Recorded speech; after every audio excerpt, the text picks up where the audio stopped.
Hi, welcome to Something More. I am Swanan, and today we are going to have a look at the mobile application development using X-ray absolute titanium technology and compare the development process speed on both M1 MacBook Air and 2019's 16-inch MacBook Pro. So, I have been using absolute titanium for creating mobile applications for the past 8 years.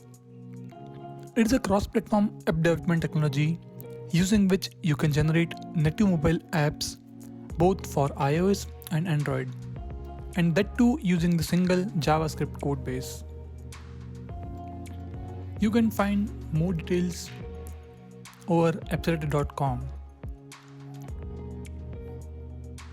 Here you can see that they provide the native apps with using the mobile APIs in the real-time analytics.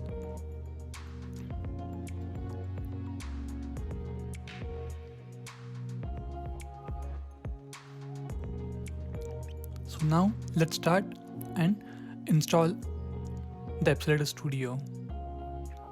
So you can find the Appcelerator Studio installation guide over on the docs.xfy.com.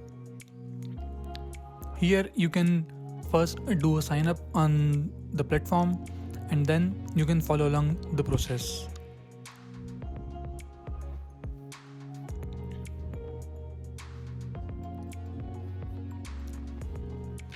So this is the getting started with the app builder. So for installing the Absolute Titanium, it requires some dependencies as the Node.js, the Java Development Kit, the Android, and the Xcode.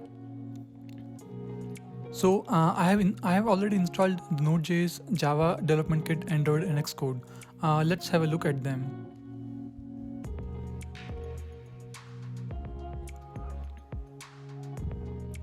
So here you can see that I have already installed the Node having version 14.15.4 and the npm version 6.14.10.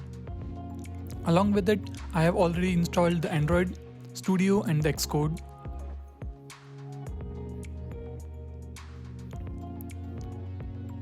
The Android Studio with the 4.1 version and the Xcode having 12.3. Also, after it, you can run this command to install the Appcelerator dependencies, and then you can do the APC setup to install all the required features like the Titanium SDK and integrate it with the Android SDK and the Xcode.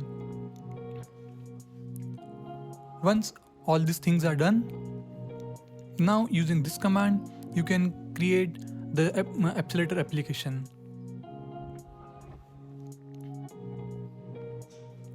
It will create a basic application like having a text on the screen in the middle of the screen, and on clicking of it, it will display an alert. So this is all the CLI. If you don't want to do all this, you can directly go to the studio and install the studio. But having the studio, it is a very slow process. So if you don't want to use the studio, there is a way that they have provided. You can use the VS Code extension, VS Code package for the Titanium. I will provide all the links in the description. So using this package, you can do all the things like generating the files or running the application in both iOS and Android simulators as well as on the real devices.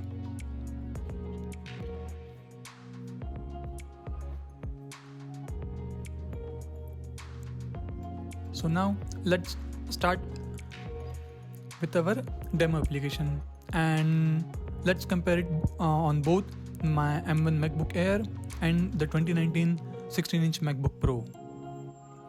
Okay, so now let's open the projects on both MacBook Air M1 and the MacBook Pro 16-inch.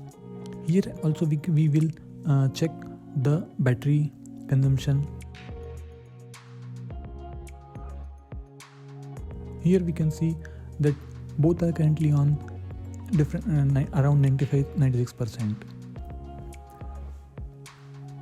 Let's open the same project on both.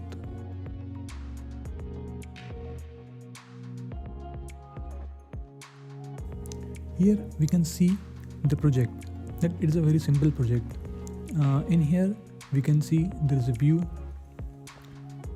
in which we are creating just a simple window and a label with the text hello world, and on clicking on it, it will call a function that do a click, and in this it will show an alert.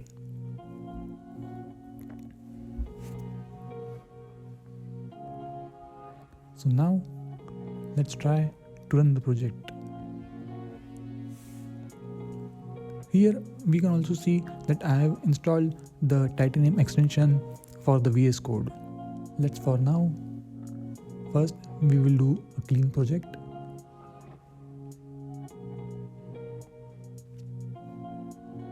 Here we can see that both are done. So okay, first here we will try to run app on the iPhone simulator.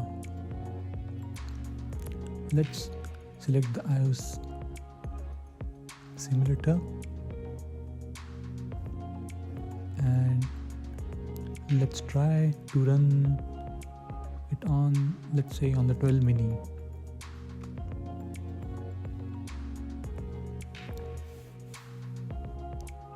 Okay, so here we can see on M1 the compilation process already started and it has already launched the simulator, and on the Intel MacBook 16-inch here it is currently compiling. And so on the M1 here we can see it has already started the application, and on the MacBook Pro 16-inch with 16 GB of RAM it has not even invoked the simulator.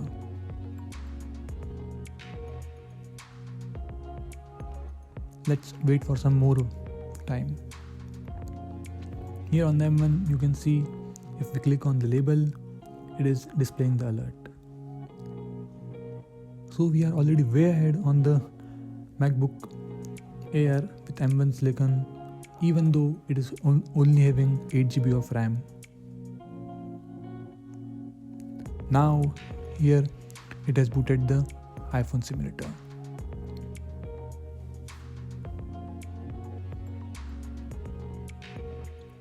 Let's wait. It is booting the iPhone simulator.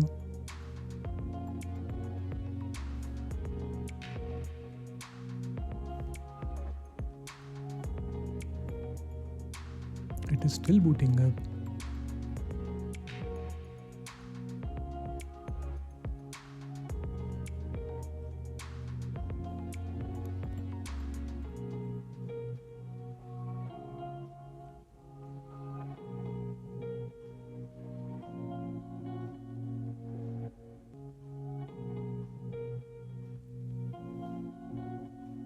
Okay, so now it has started the application. Here we can see the hello world, and on clicking of it, here we are seeing the alert. Okay, so this was the test when the simulator was not running and not even booted up. It is only booted up for the first time. Let's now close the simulator and we can try to run again same thing on the 12 mini, and we'll check whether it will take more time or not. Let's quit the simulator on both, and again we will try to run it on the same time. See, let's click on 1, 2, 3.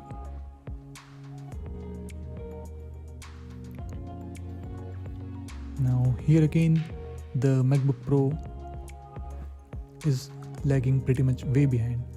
On the M1 it has already started the application by booting the simulator. Now it has started the simulator on the MacBook Pro, and now it has opened this application. Even though we have very less RAM on the MacBook Air, but still it is it just feels like that it has more than 16 GB of RAM. Now let's try when the simulator is already open. We will not close the simulator, we'll just close the application, and now we will check whether the things hold same when the simulator is already running or not. Let's stop the process and again start the build. 1, 2, 3.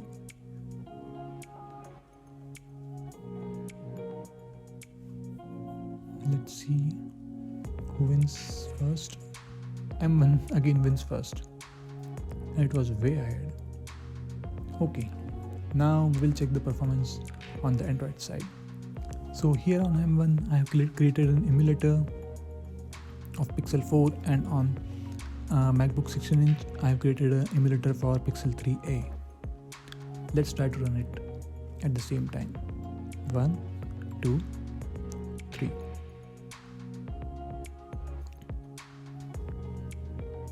Currently both are almost head to head.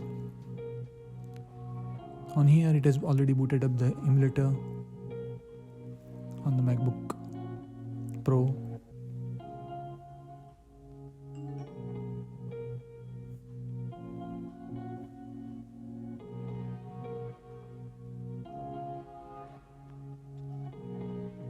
Here now we can see the power of the Intel on the MacBook Pro for the Android.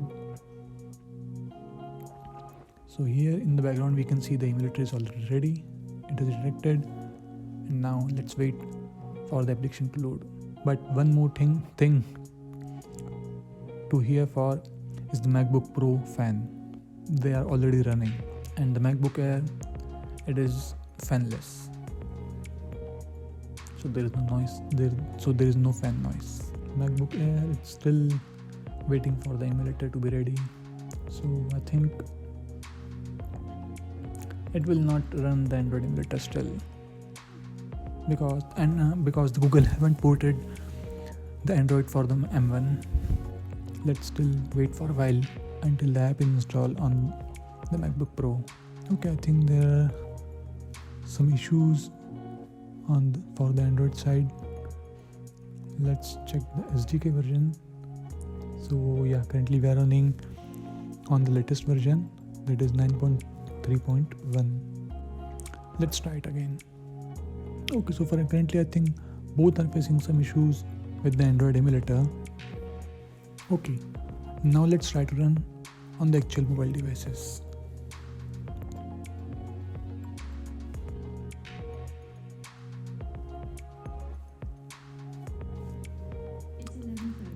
Here also let's try to see it on the phone. Here on the Moto G3, let's open the emulator over here, and same thing over here. Here we have the MI A3.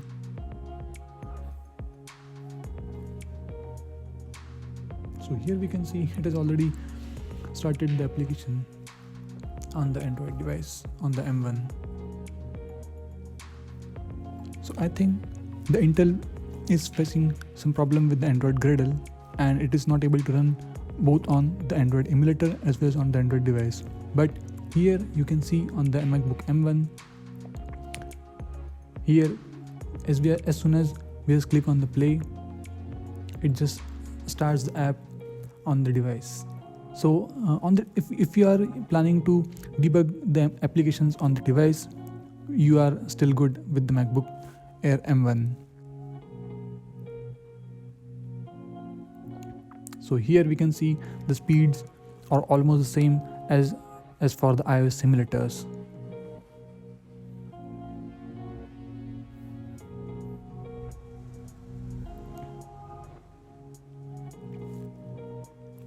So that's it, guys. Here was the Epsilon Titanium comparison and the speed test for both MacBook Air with the M1 Silicon and for the MacBook Pro 16-inch. The MacBook Air having no fan just beat up the MacBook Pro 16-inch having the 16 GB RAM. So that's it, guys. If you have any suggestions, please let me know in the comments. If you like this video, please do like, share and subscribe. See you in my next video.